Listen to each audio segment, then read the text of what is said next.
My name is Lindsay Gates. I am a part of the TBM Council. I am the head of operations and also a former practitioner that stood up a TBM office for a hospitality location.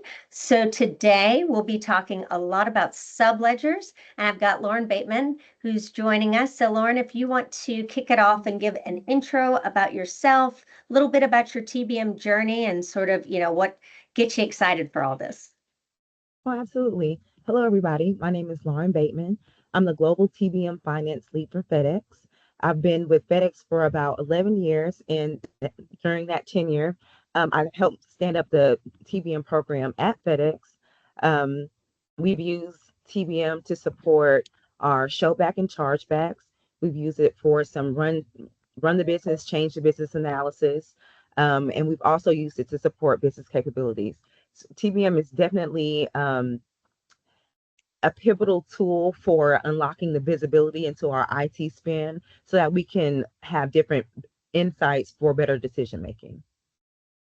Wonderful. So I'm going to get into some questions today, just for our viewers to understand a little bit more. So can you tell me what exactly is a subledger in the TBN context, and then how does it differ from the general ledger? So the subledger is really a finer grained back table for IT. Like you'll have your asset data, vendor data, project data, and that detail is designed for analysis and allocation. And you can use that detail to further reconcile to the general ledger for control. So the general ledger is really financial control. It'll have all of your accounting detail for the actual period, and the subledger has a little bit more transaction level detail that you can use to associate the drivers or different IDs like the vendor IDs or project IDs. You'll use those different data attributes to map them to your TBM taxonomy from the cost pools, towers, and even up to the applications and services. But now, does every company use Subledger, or does it sort of depend? And I'm not sure, you might not know that answer, but I was just curious if Subledger is as known as the general ledger. So every company tends to have a general ledger, and the subledger is a finer component of the general ledger, and they're generally used by accounting and for accounting purposes. Every company will have different reports to actually get to their subledger detail, and it might not necessarily be the first data source used for by finance. It's more of an accounting tool. Okay, great.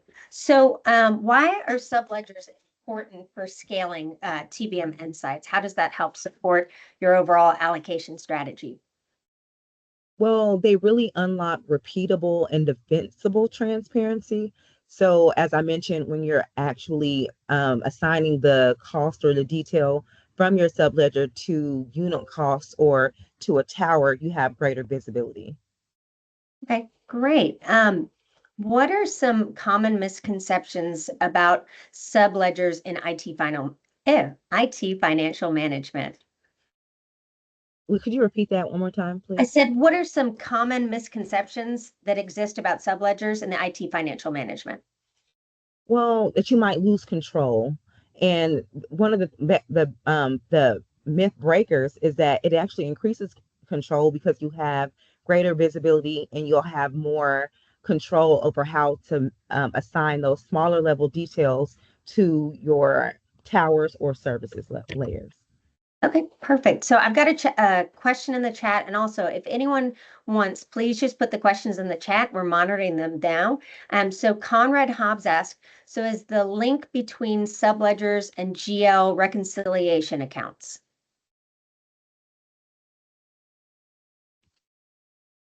I'm sorry, one more time. So is the link between subledgers and general ledgers reconciliation accounts? Yeah, so it well at the very highest level, it will be the accounts, but then you can also find other data attributes such as the cost center, and then look at the different detail beneath the cost center, so you understand the actual spend, the transaction level spend. Perfect. So next sort of question. What are critical design choices when setting up a subledger for IT cost transparency? You would need to look at really the different drivers that are within the data. So for a project, for example, you would look at the project ID and the project description to understand what the mission is of that project, and then assign it to you can assign it to a tower. You can assign that cost directly to the application. It all depends on the mission of that data attribute. Okay. And then when you're trying to assign that, is it normally starting out manual or is it something that you can automate?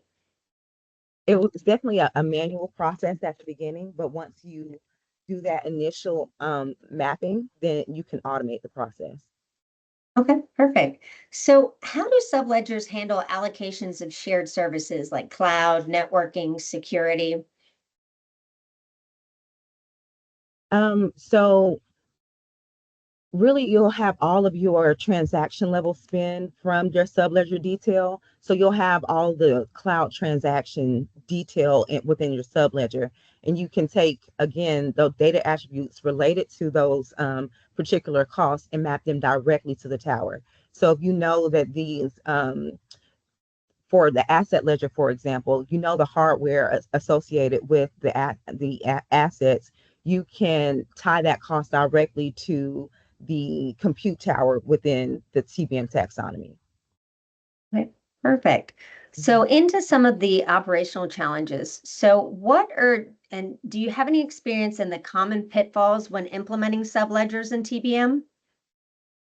Um, so some of the pitfalls would be really not having the data quality that's necessary, and not necessarily understanding the data attributes that can lead to greater visibility of your costs. So at FedEx, how are you all maintaining data quality and governance as transactions volume scale? And just in general, when it comes to the subledgers? The self-ledger detail is greatly governed by accounting and finance, but one of the things that we do is we have a monthly steering committee meeting, and that's with all of our leaders. So that will be the leaders from the IT team and from the finance team. And we will really roll up some of the data challenges that we're having. And one of the things that is really great about the TBM team being a collaborative effort between IT and finance is that we can hear the challenges from both sides. What are the challenges for IT? What are the challenges for finance? And then when the leaders, by having the leaders engaged, they can trickle down some of these requests to their teams, and we get better buy-in and support. And so do some of these, can you give a little more context on how the teams handle kind of exceptions, adjustments, or overrides? Is it in the governance meeting or is there some subset of that? So when you're saying exceptions and overrides, are you talking about the variance exceptions? Yes, ma'am. Okay, so the variances are generally led by the finance team. We will do our analysis to understand what are causing some of the variances. And then again, we would roll these up during the steering committee meetings and really discuss them it's more for informational purposes because that's not necessarily the time to reconcile any of the variances. But once we inform the teams about what are some of the issues that are causing the variances, it leads to better accountability going forward to kind of correct some of these issues. Okay. We had a question in the chat again. So do you use chargeback and is that used through your finance tool or another system? We are not currently using TBM for chargebacks, but when we did use TBM for chargebacks, we used the AppTO tool to support the chargeback model, but the actual chargeback to the business units were done through finance and the finance reporting tools. Okay. And do you all did you go back to using a TBM tool again, or are you focusing on more manual spreadsheets working through other systems? Now we're currently using AppTO to support our TBM program. Okay, great. So we've got, how do subledgers improve visibility into unit cost, service consumption, and chargeback showback? Well, the great part about subledger detail, as I mentioned before, is it gives you your transaction level detail. And you can actually tie a specific transaction to an application or to a service, rather than pooling the cost together and using a random metric or a peanut butter spread across all of your applications or your services. You'll have a more direct association of that cost to the application that it supports or to the service that it supports. Okay, perfect. And sort of how do subledgers evolve as you start to support more multi-cloud, SaaS, and hybrid environments? Is there a process in place of implementing new items, or is it just, well, just that? How do you actually do that? Or as you have new, whether it's contracts, projects, or assets in any of those subledgers, you will also have to continuously continuously improve your mapping tables. So as you get new projects, assets, or vendors, you will need to go through and then map them to the TBM taxonomy. And when you do that mapping, again, you can start to automate that process so that when the next month, when you start to see activity in that same project ID or vendor ID, it will already be associated with a category within your TBM model. Okay, perfect. So what does good look like in a mature subledger enabled TBM practice? Good looks like you have visibility into your into the actual spend. You're not having any fallout. One of the major things is that you have a way to associate all of your costs to all of the categories within the TBM model that are applicable for your organization. Obviously, not all categories are applicable to every organization, but you want to make sure that all of your costs can be associated to whether it's the cost pool layer or the tower layer or apps and services. You want to be able to map all the costs first. And then as you get greater data quality, then you can enhance your allocation strategies to increase your visibility. Okay, perfect.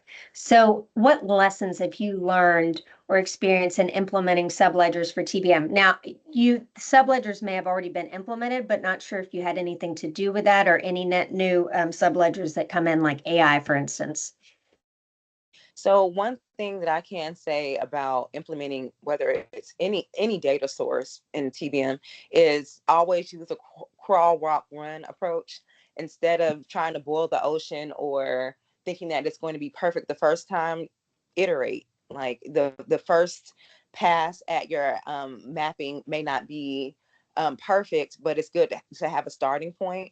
And once you go on your road show and you show some of the insights that you get from mapping your general ledger or subledger detail to the TBM taxonomy, you can have greater questions, and providing that visibility helps you to unlock different insights that you wouldn't have been able to gather another way.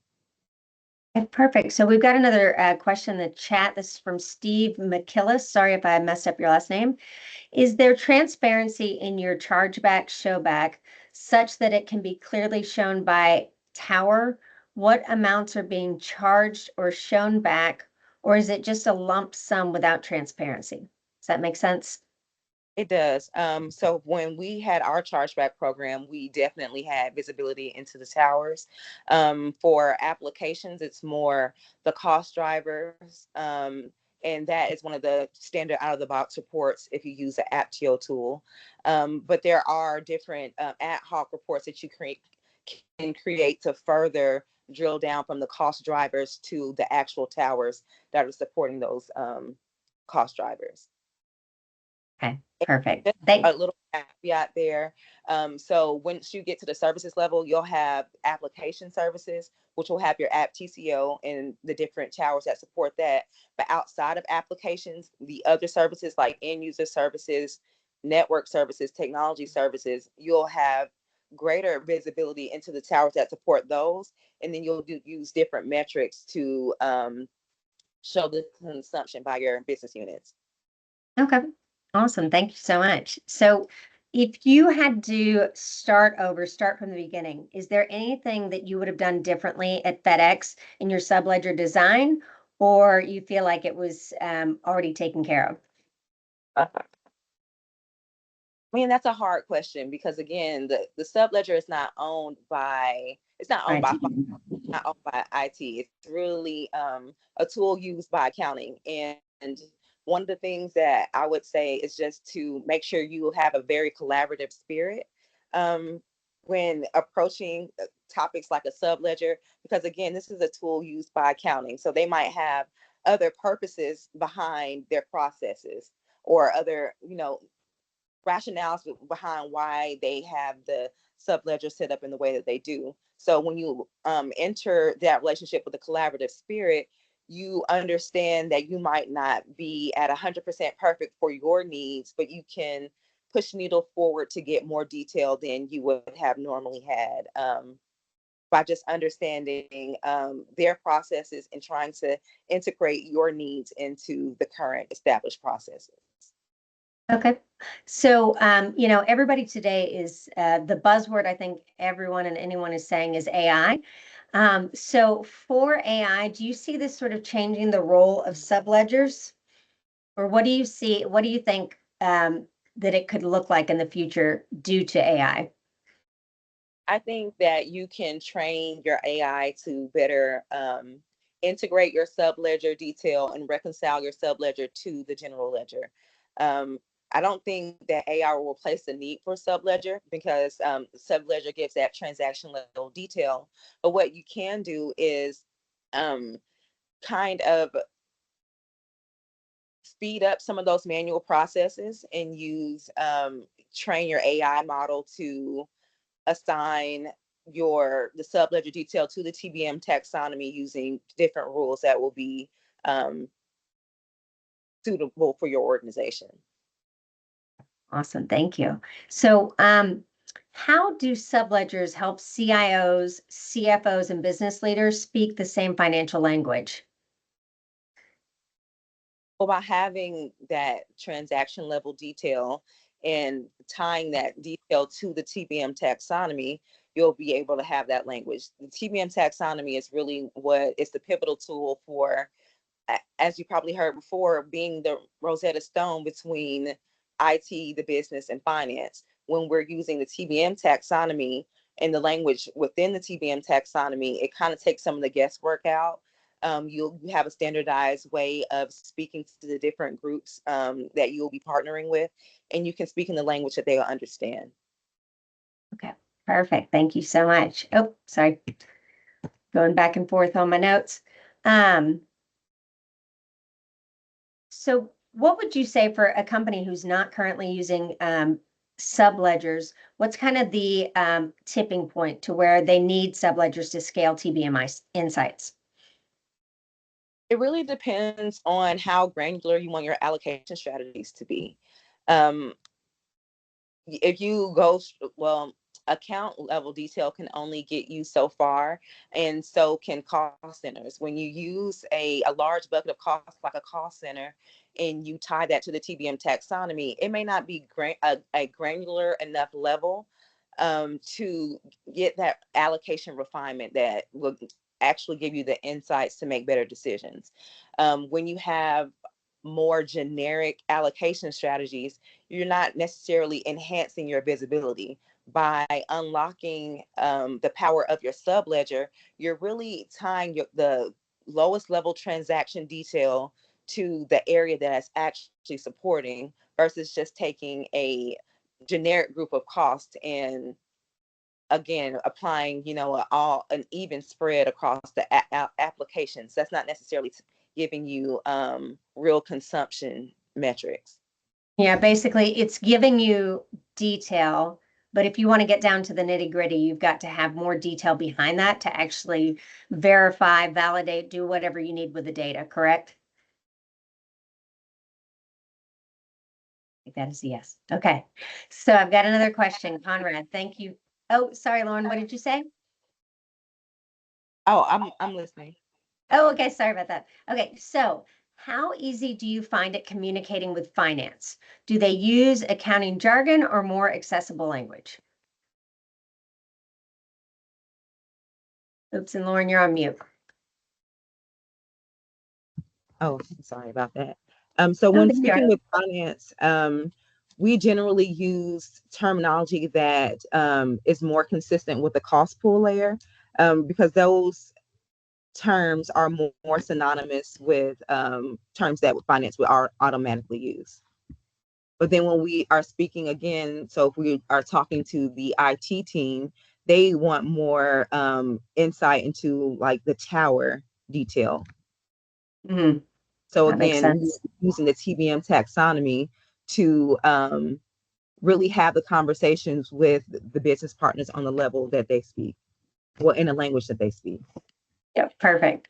Um, so I asked you this question earlier when we were not on the call, but I always think people are most interested about it. Where does your TBM office sit at FedEx? So TBM is a collaboration between IT and finance, and it's a joint ownership between IT and finance. We are CFO and our CIO are both heavily involved in TBM, and we have steering committee meetings with both of them. So it's a really collaborative effort. Oh, nice. The CFO and CIO. Lovely. Is there anything else that, as you think of and giving people, we're going into conferences coming up in November, we've got all kinds of exciting outcomes, but what is it about TBM that sort of gets you excited, fired up, enjoying your job? Well, I think the best part about TBM is the ability to have the value conversations. And as we continue to iterate, being able to speak to the business partner in the language that they speak, to help them to better unlock the insights that we would not have been able to glean another way. And to whether it's being able to charge our costs back or cost savings, when you increase the visibility to your spend, you really have more control over IT and the ability to run IT like a business. Perfect. And then one last question. Are you going to the TBM conference in November? I am. I actually will be speaking. I will be the TBM Power Play from Visibility to Value. So I hope to see some of you all there in Miami. Perfect. And I'm going to open it up this last 4 minutes. Do we have any other questions that you would like? I will say Lauren is also a part of our ambassador program. So she's one of our top TBM resources. So if there are any questions that may not be related to Subledger, but that you want to ask, please feel free to put it into the chat. That was very interesting, Lauren. Thank you so much for sharing your experience. And we'll wait just another second to see. Thank you, Conrad, for being so engaging. Absolutely. And I will be working on a white paper with Justin Mann of the TBM Council on the subledger detail and how better to assign your subledger detail to the TBM taxonomy. So be on the lookout for that. Is there a particular time that it's planning to roll out or haven't defined that yet? We haven't defined that yet. That's okay.